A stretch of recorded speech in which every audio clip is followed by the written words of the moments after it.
We'd all known Dennis had less than a week, and we'd all braced ourselves for all the good that would do.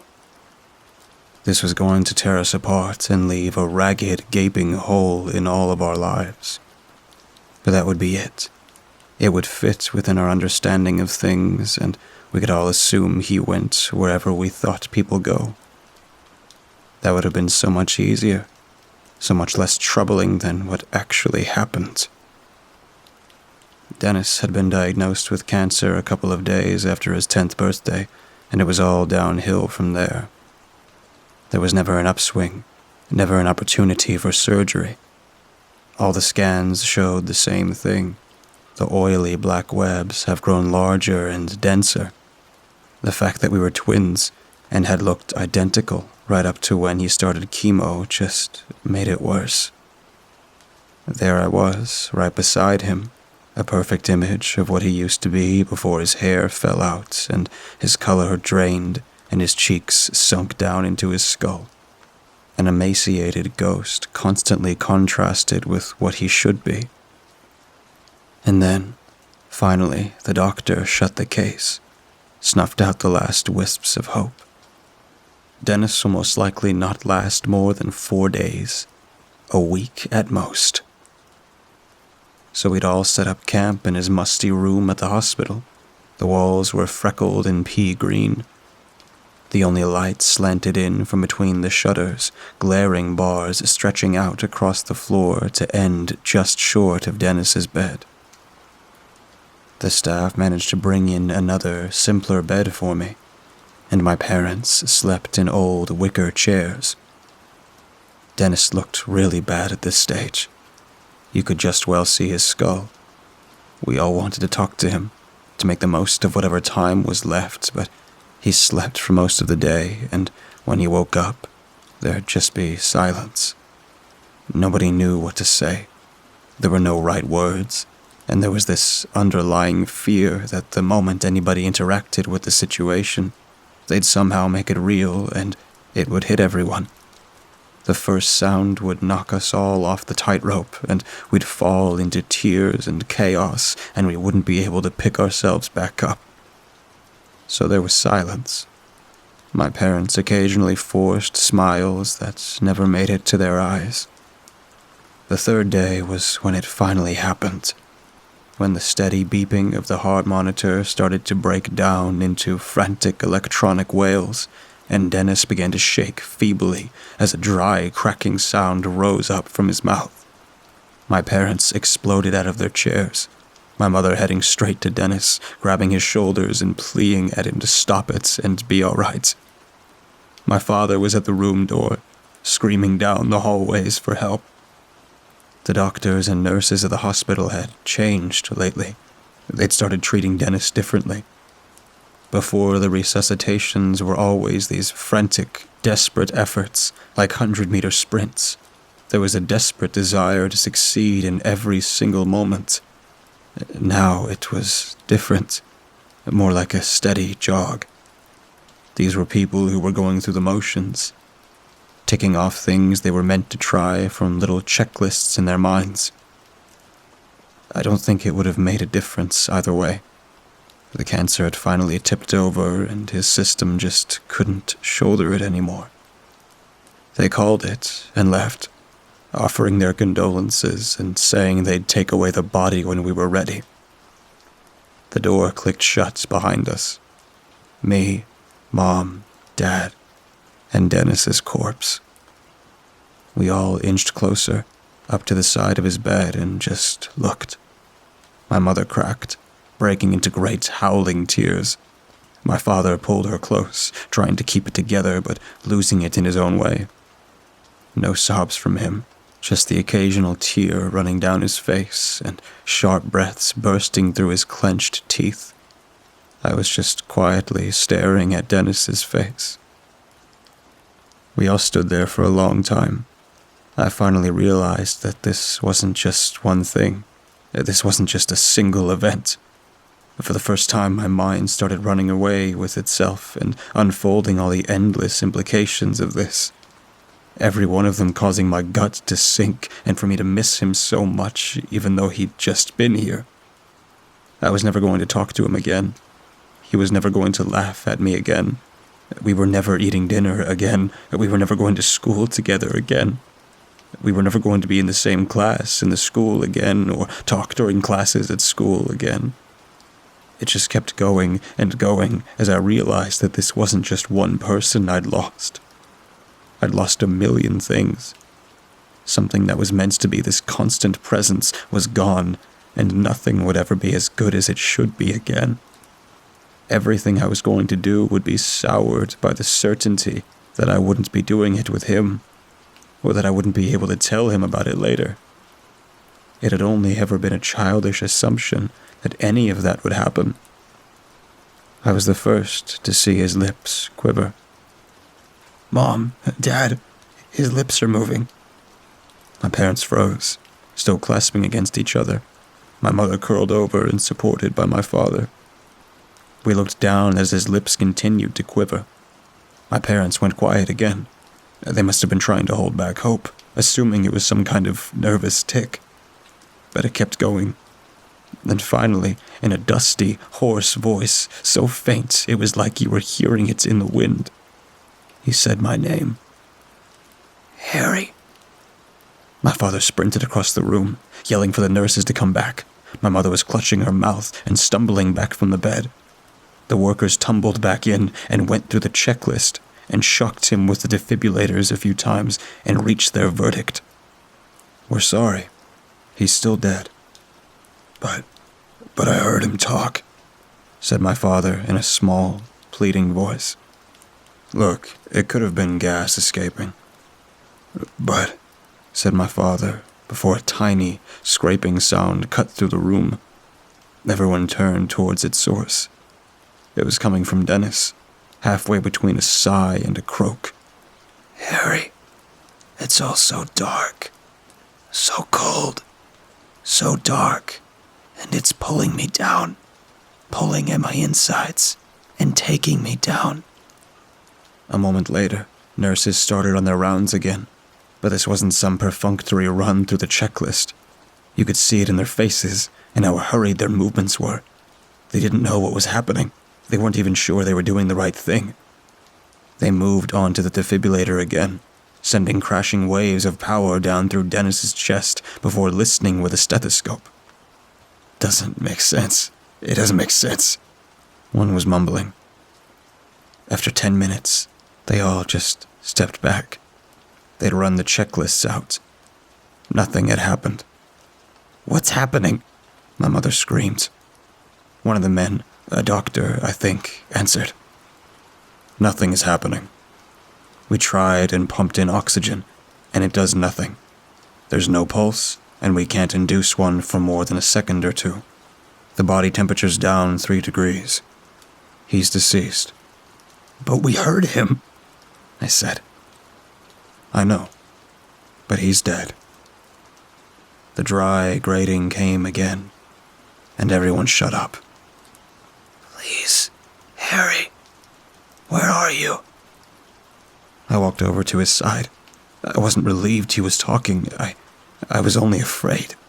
This was wrong. I wanted to run. I wanted him to just be gone so I could cry with my parents and be done with it.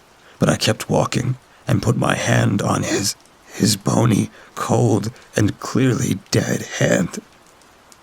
"I'm here," I said. "I can see gray. A little bit of gray, but it's so far away. I don't just see it, I feel it. And I never knew something could be so far away. I'm already so far down, but I need to go so much farther to get to the gray." I didn't know how to respond, so I just stood there. I stood there and listened to him talk about the darkness and about the distant gray smudge. Sometimes he'd answer me. Sometimes he wouldn't. A lot of stuff happened around me in the next few hours. Everyone who worked at the hospital must have been in and out. Even my parents started to leave sometimes when they accepted I was the only one Dennis seemed to be aware of. Dennis was looked at by every type of doctor they had in there, and nobody understood. They started moving him around on a stretcher, taking him to the equipment they couldn't just bring to him. I had to come along. I was the only one who could keep him talking. It was a long time before anything was turned up. They'd gotten desperate and had put Dennis in an fMRI machine. They'd fully prepped a corpse and put it in a machine for the living. My entire family was in the room. A cold, confused fear had settled in my gut, making me feel a little bit like throwing up. I think we got something, said the technician who was looking at the monitors. Please, just tell me what's happening, said my mother. She moved past terror and hope, and was now above all else exhausted, her red face slack and empty. Look here. This scan looks for where the blood is in the brain. Well, the thing is that none of the blood in the brain is moving. We know that from his pulse, but something is happening in there. Something the machine can only pick up a little, but there's some kind of activity. Now, I can't be sure, but I think the activity is clustered around some of the parts that control movement. Everything else is totally dead. He's obviously conscious. He's using complete sentences, but what? Said my father. But it's like whatever is doing the thinking is somewhere else, still interacting with the stuff that does the talking. That's exactly right, came a voice behind us. I looked over my shoulder and saw an old man in a gray business suit. He had a well-trimmed silver beard and was all around a strange contrast to the clumsy chaos that had engulfed the hospital. Who are you? Said the technician. I'm Daniel Cohens, he said, handing the technician a crisp business card. I'm with the Orpheus Institute. We're a semi-private medical research body, and we've dealt with a few cases similar to this one. The hospital president has already agreed to let us look into this. Almost invisibly, a number of men had moved in behind Cohen and were now making their way over to the technician. These men will help explain the confidentiality situation surrounding issues like this. We'll handle the boy from here. More men, these ones in pure white scrubs that had a strange logo on the left breast, got Daniel back on the stretcher and led us all into the hallway. We followed wordlessly, never thinking to say anything because at least these new people represented new possibilities, a completely new road that might lead to an explanation. They rolled Dennis into an operating theater, and my mother gasped. Look, just what are you doing? Said my father in a husky voice that made it obvious he was still holding in tears. Cohens, who had been striding ahead of the stretcher with a speed that belied his age, had stopped once we got to the theater and was now taking deliberate care to look all three of us in the eyes. We were still in the hallway, the operating theater door shut beside us. He answered in a low, comfortable tone. We're not performing surgery. It's just the quietest part of the hospital, and there are no distractions in there. We want nothing more than to understand what has happened to your son. This sort of thing has happened before. Your son is conscious, and, as we understand, he will only talk to his brother here. We want to use Harry to ask Dennis our questions. We believe this would work best if he and Harry were alone. We've got the theater wired so that we can hear the answers. My parents didn't say anything for a while. My father broke the silence with weak, staggered words. Do you think he might come back? I know that even if he does, it wouldn't be for long, but I'd really like him back, for however long. I didn't say enough. I wasn't big enough to say the things we had to say to each other. If such a thing is possible, I swear we will do everything in our power to make it happen. We've prepared a private waiting room for you two. Cohens gestured down to the turn in the hallway. There were two people in the white scrubs standing there. Pete and Shirley will lead you two there. If you would please go with them. My parents began to shuffle down the corridor, my mother still buried in my father's side. My father kept throwing looks back over his shoulder at me, like he was afraid I'd vanish. Soon, they were gone, and I felt Cohen's hand come down on my shoulder. I turned around to him, and he knelt down so we were closer to being level. I know this must be the worst day of your life, but do you think that you're up to a quick history lesson?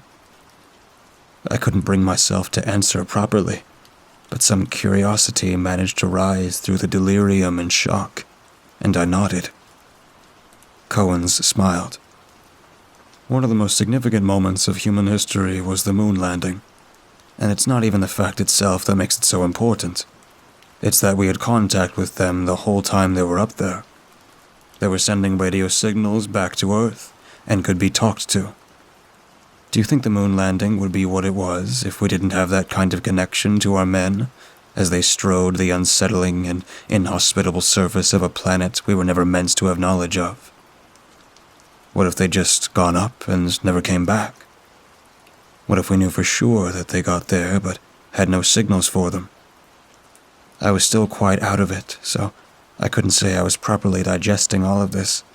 I slurred out, I don't know. They didn't know if they could get the astronauts back. There was a very real possibility that they'd be left to die up there, stranded. Yet they still did it. It didn't matter if there was no triumphant return. Do you know what mattered? What mattered more than anything was speaking to them while they were up there. To have that connection to 3 brave men in the void, describing man's first steps into the unknown. If they'd never come back, it wouldn't have changed anything.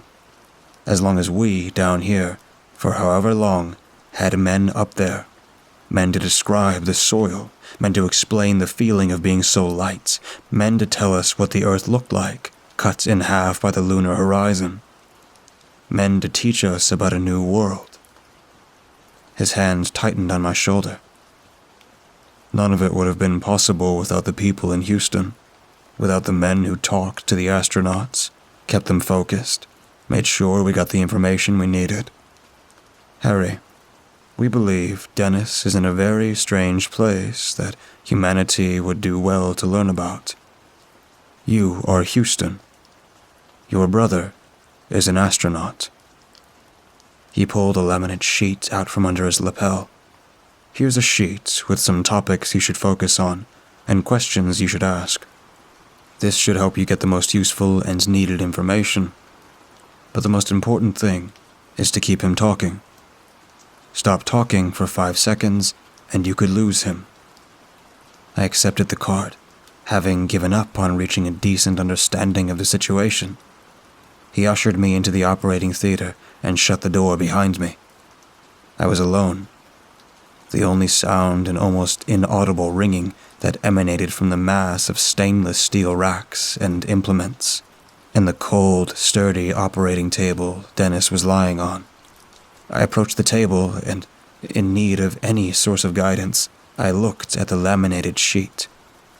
General principles. Try to keep your loved one / the subject unaware of their deceased state. Past experience suggests that the shock may cause disconnection. Maintain constant conversation, as this has been shown to help maintain the connection. Do not ask leading questions, such as whether your loved one / the subject is having experiences in line with your own religious beliefs. First step, ask your loved one / the subject to describe their experiences and/or surroundings. Encourage them to be as...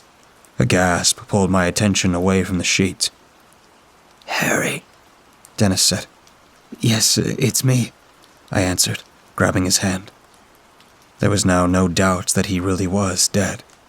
The hand was ice cold, and the fingers had locked in place at odd angles with rigor mortis. His entire body had gone from the sickly white of the dying to the rain cloud shade of the dead. "I got to the gray, to the ground. Came down easy, like a leaf. Cold. I'm standing there now. Dennis, can you describe where you are?" "It's still gray, but it's more real now. Solid. Gray sand underneath. Gray ocean beyond me. Gray clouds above. I don't remember. Don't remember going through the clouds, but they're there now. The clouds. They're screaming. An ocean, I said. Can you see anything in the ocean? Dennis took in a phlegmy, pointless breath. Far away, the horizon. It gets darker. Dark, hungry line where even clouds stop, where everything stops. Darkness is clawing, moving like it's alive. Miles and miles of angry, hungry dark. Can't go there. Can't go that way. At this point, I lost the thread of the exchange as perspective suddenly hit. All the things I didn't understand and the fact that whatever Dennis was, he wasn't alive. I broke, crying and wailing and digging my face into his bare, emaciated ribs, cold like meat straight out of the fridge. I kept squeezing his hands, harder and harder, pushing the stiff fingers closer together. Dennis, please come back. Please, wherever you are, just get back here. Harry, are you crying? It's hard to tell. So much here already. Sounds like crying.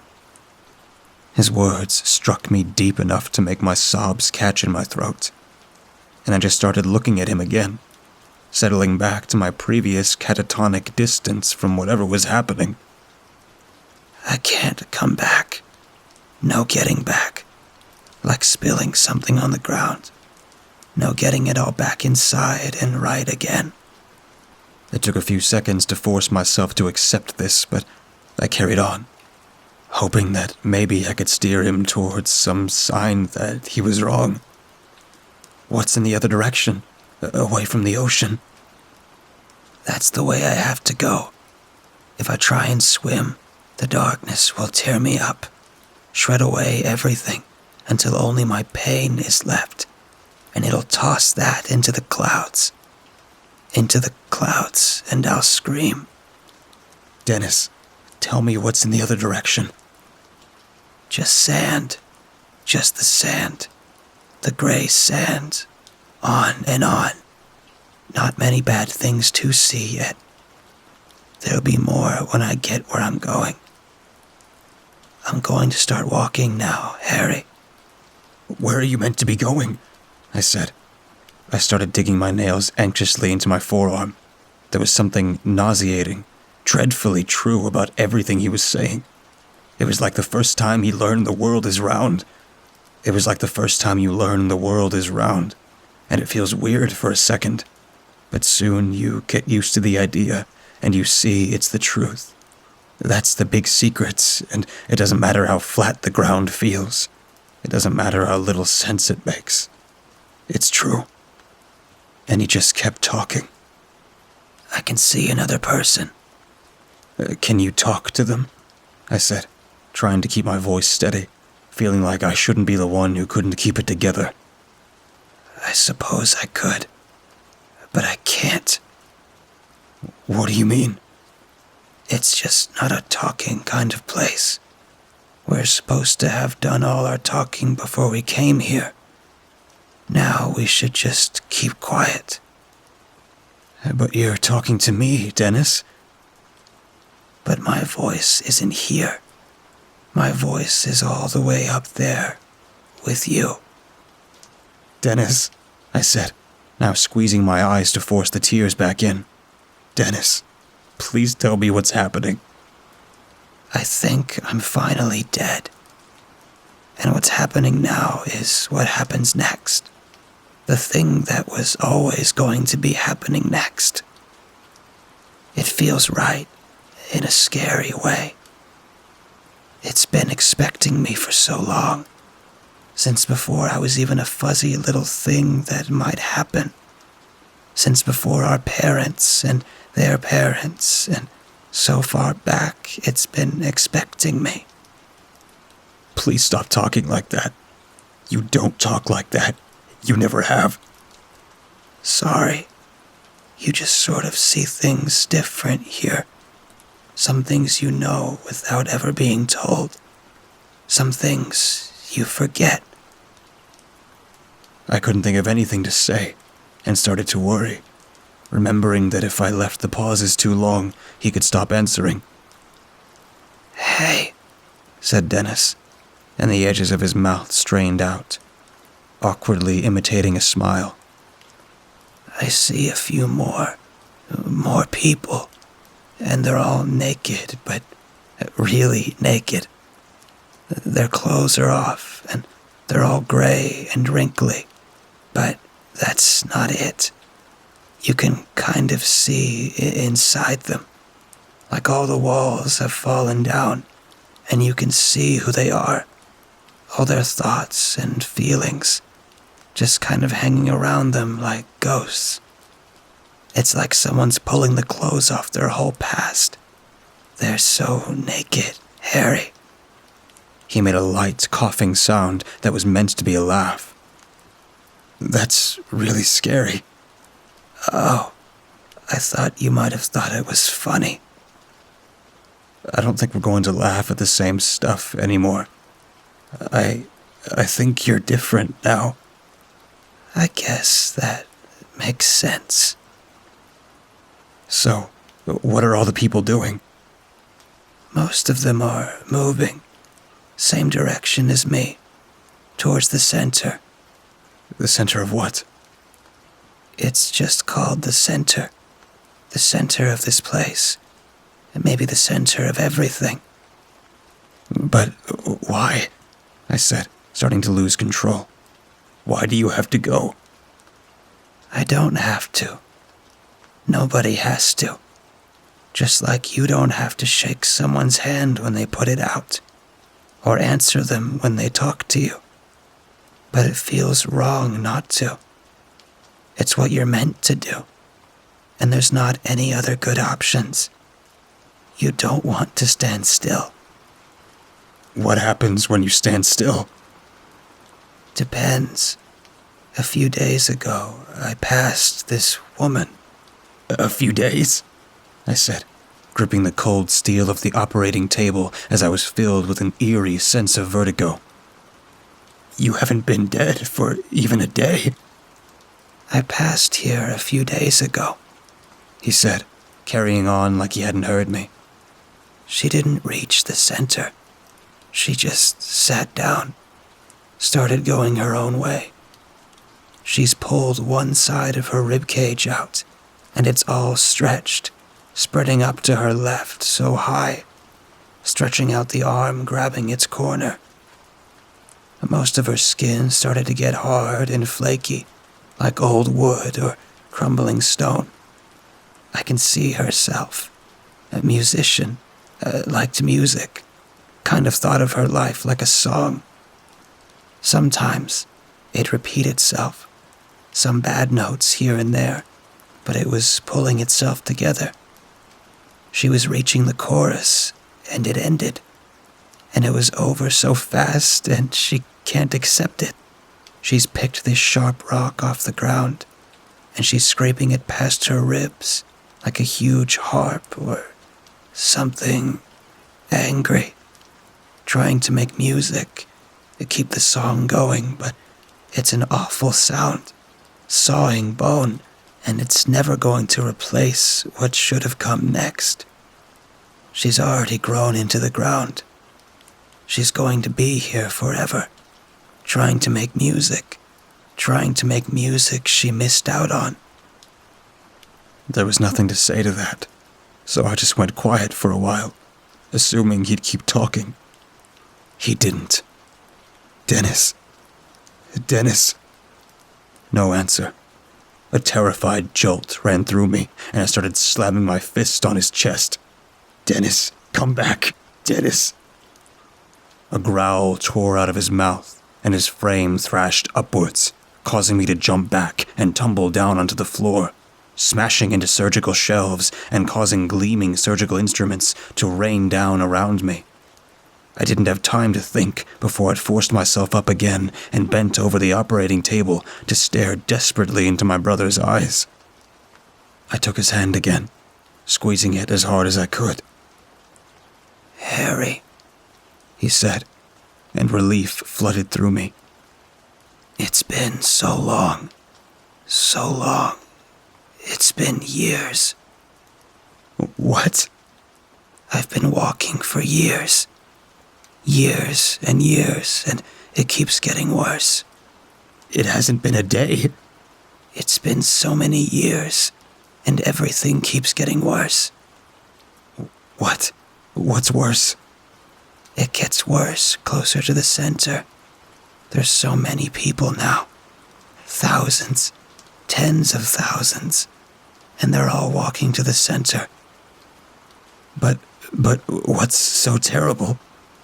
There's more. So many more, like the girl with the harp I told you about. Stuck in place, trying to fix what happened, angry about what happened, rooted to the ground, moaning, calling out names of the people they think did this to them.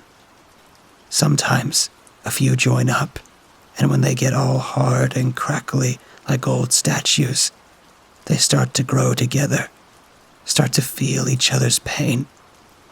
Sometimes there's mountains of them, entire landscapes of people crying about how unfair it all is. I'm still walking. But where are you going? I told you, the center. I'm getting close now. All the clouds with their screaming faces are curving. All curving and being pulled in the same direction, twisting their way into the center. Please just stop walking and come back. Can't. No coming back. Besides, I have to keep moving like everyone else. Doing something weird. It's the quickest way for the walkers to notice you. Oh God, what are the walkers? Started seeing them more as I got towards the center.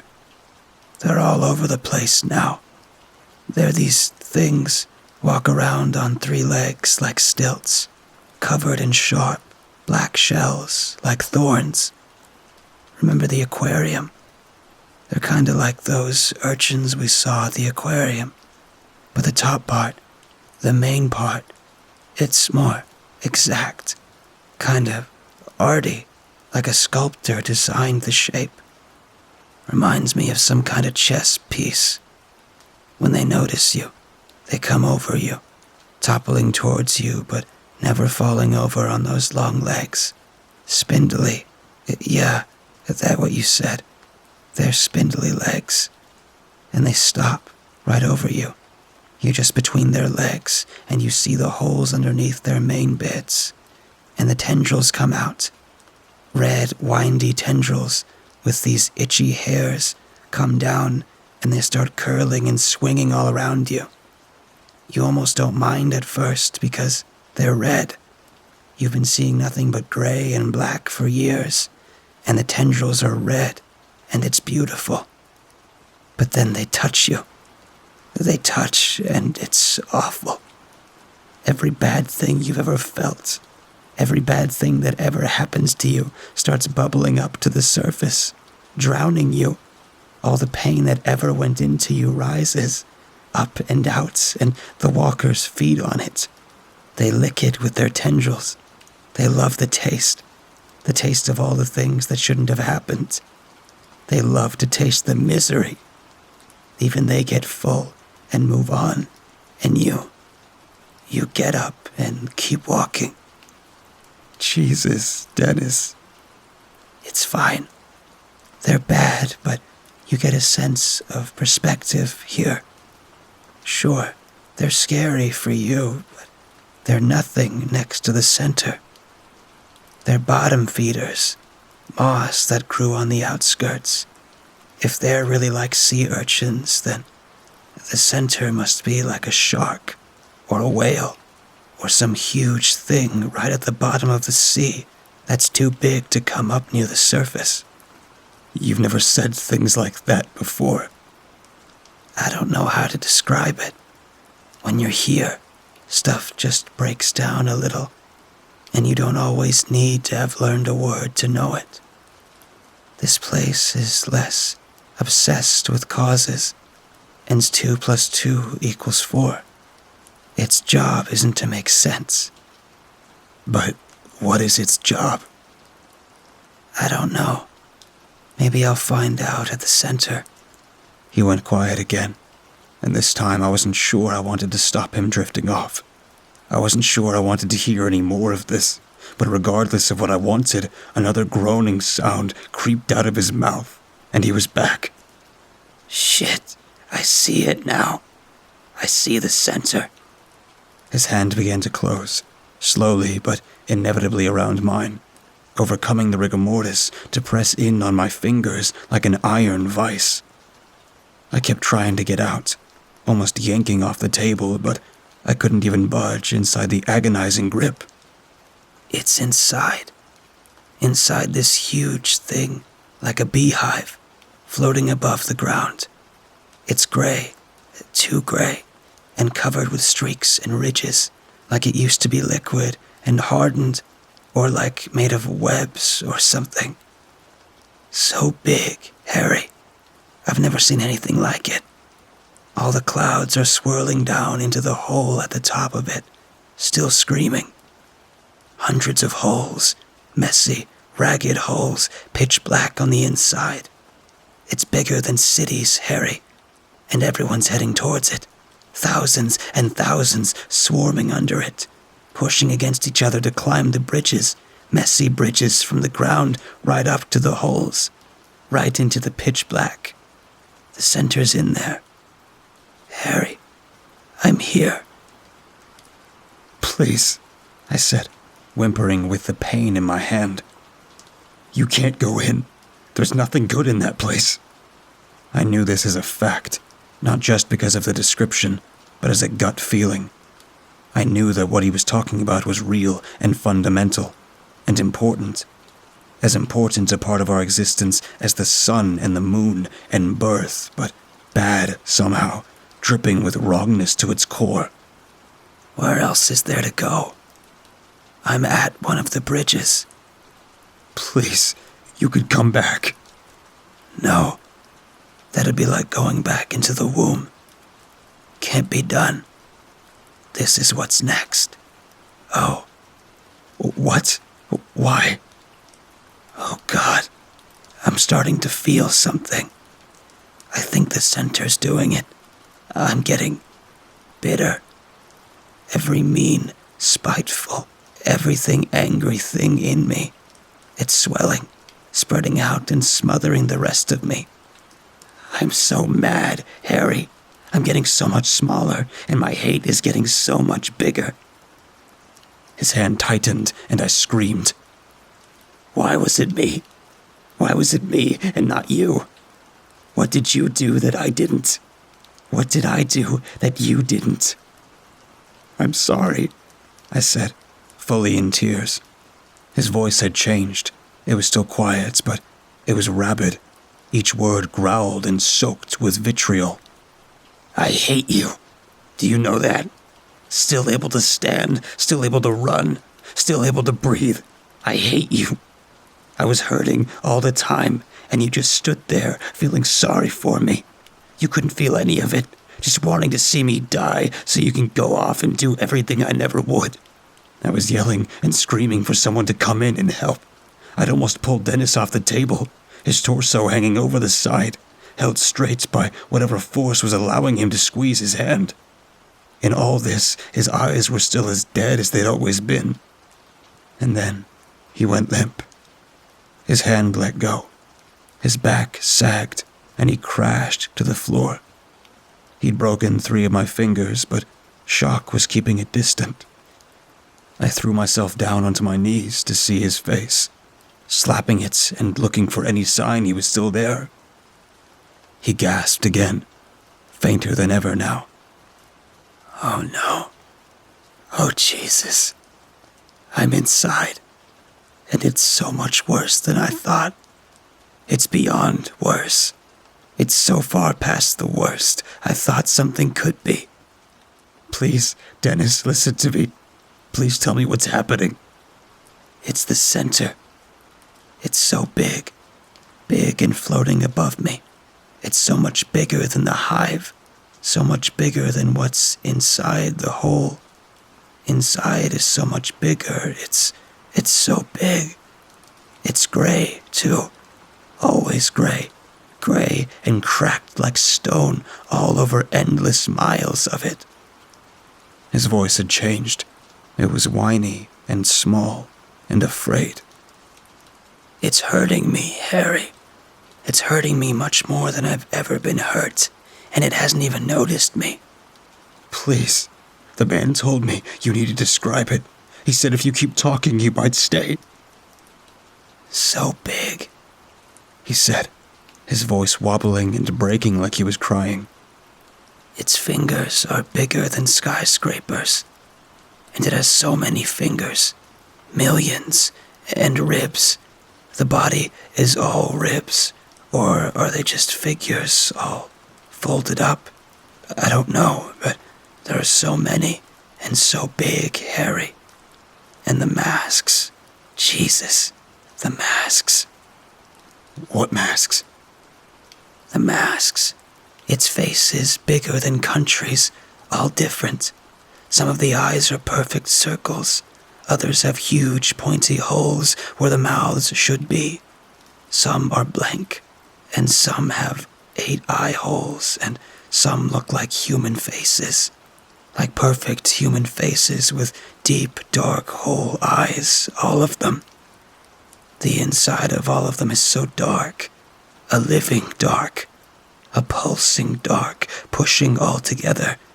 And it's so huge, and you can feel it pressing in on you, filling the air with badness and crushing down on you. And from inside, you can feel the bad in you reaching out of it like a baby reaching out for its mom. And Jesus Christ, Harry. He was breathing in and out, faster and faster, shallow, scared breaths, instincts overcoming the fact that he didn't need air. Dennis, talk to me. What is it? It's not the devil. No, that's what I thought at first, but it's not. It's more like God. It's like if God hated everything. His breathing hiked up again. Oh, Jesus, it sees me. Please promise me one thing. Just one thing, please. What is it? Please, don't ever die. One last breath rolled out of his mouth. I tried everything to get him back. Everything I could think of in an animalistic burst of desperate energy. I hit him, shook him, pleaded. But he was really gone this time. I kneeled there in the room for a while. His last words, carving into a deep part of my mind, I knew I could never dig them out of. The next few hours, in fact, the next few days were kind of a blur. I remember men in the Institute's white scrubs coming in and dragging me away from the body. I remember getting my hand seen to and put in a cast and sling. I remember Daniel Cohen's sitting me down in a bright white room and interrogating me. He called it a conversation, but it was an interrogation. A warm interrogation by a man who could be kind if it meant getting what he wanted. He asked me if I'd had any visions or any strong sensations, if I thought Dennis was telling the truth, and if I could explain the ways in which Dennis was acting differently than he already was. I was detached and drowsy from exhaustion, and trauma and pain from my hand, and just answered honestly. At the end, Cohen's made me memorize a phone number and sign a load of confidentiality forms, making it very clear that not a word of this could leave the hospital. I was to call if I started experiencing any phenomena I thought was related to my Dennis, and finally, they left. My parents and I took a taxi home. We didn't talk about what had happened after Dennis died, and I suppose that even that was this secondary add-on to the simple fact that Dennis was now properly dead and not coming back. We went home, got to bed, and the next morning we had a wordless breakfast with an extra chair pulled out. The years flew by, and the whole experience became something I just had to live with. Some dreaded thing my thoughts would sometimes steer me back to, but mostly I managed to keep living, to accept it all as something. I couldn't understand. The fact that Dennis was gone was always worse than the way he went, however terrifying and unnatural it was. But lately, I've been having a dream. It started off vague and incomplete, but every few nights it repeated, getting longer and more vivid. It always started the same, with me and Dennis, both of us kids again, on a green hill on a bright, clear day, crisp air sighing past us. I can't remember most of the words, but the gist is that he's bragging, showing off, saying that Dad loves him more, that he's better than me, that he's going to keep being better for as long as he's alive. He's going to keep making Dad love him more for as long as he's able. And I get so mad, way madder than I'd ever gotten if he'd said those things in real life. I see a rock, and without thinking, I pick it up and attack him with it, knocking him over and beating him again and again until his skull was swollen and torn and you would see parts of his skull underneath. He managed to push off and run, and I would follow, never thinking twice about it.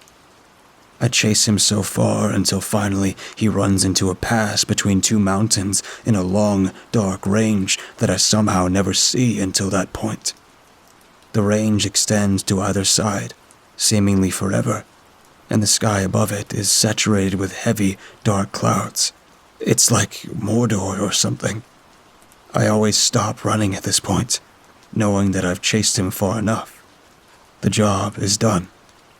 I start to leave my body, surging forward down the paths. No longer myself, just a nameless, thoughtless observer, gliding like a ghost for lack of legs. He runs down the dark paths, on and into a sunless, barren country on the other side, a place where the soil is gray and dry. He runs for ages, but soon he stops and fails and curses, stops and falls and curses me, screaming about how much he hates me and how much I cost him by driving him into this place. He rages for a long time. Then a second person comes. Sometimes a man, sometimes a woman, sometimes old, sometimes young. They say they too were driven past the mountains, or that they wandered past them by mistake and can't get back. Dennis always says the same thing. Then let's all suffer together. Let's hurt together. And this person always latched on to Dennis, and Dennis latches back, and they scream or cry and say they want to see people who's wronged them skinned alive. And more always come, a trickle at first, then a flood, latching on to Dennis and the first person, all of them clasping together and piling up into a giant, deafening mass of squirming bodies, and eventually it's huge, almost up to the clouds. And then there's a rumbling, a massive, shifting sound. The countless bodies start to rearrange, forming deep canyons of flesh that make up a horrendous, rage-filled outline of a face. There's a shift greater than any earthquake, and the pile moves, rolling forward, pulling itself with enormous appendages made of the miserable and the bitter and the despairing. It inches and tumbles on, crashing down and dragging itself onwards with overwhelming, apocalyptic sounds. And then I see that it's heading for the mountain range. It's heading back to the bright place with all its anger and hate and vengeance. And as much as it's made of millions and millions of people, I always know it's still one thing with one will, but all the hatred of everyone buried in it, all the way back to the first one to curse, his rage still in there, rage directed at the first one to sin. It gets right up to the mountains. Then I wake up. I think something's coming. Something that got started a long time ago. Something that strips away good and builds itself on the bad. And I think it's almost strong enough to set out, to start moving. And I think when it gets here, the living will be no better off than the dead.